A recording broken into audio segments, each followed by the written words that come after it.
Writing client emails shouldn't take 45 minutes, okay? Here's how you can write them faster using ChatGPT without sounding robotic. Okay, start with the context, okay? Don't just say write an email. Tell ChatGPT, you're my executive assistant. Help me write a professional follow-up email to a client about XYZ, whatever the topic is. Keep it clear and under 150 words. That's just an example. 200 words, 300 words. You fill in the blank.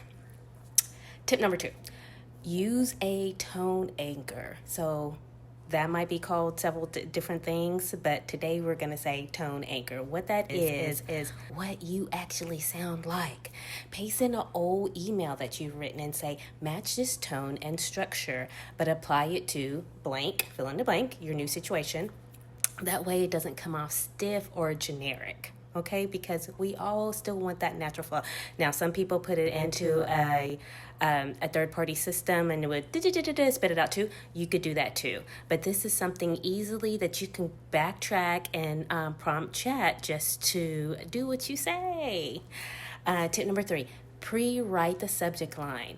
Give me 3 subject line options to boost my open rates but still sound natural. Okay, so kind of go hand in hand with tip 2.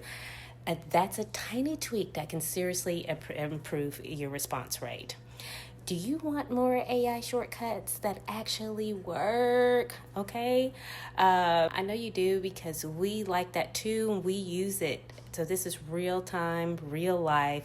We use it in our business and in our personal life too, okay?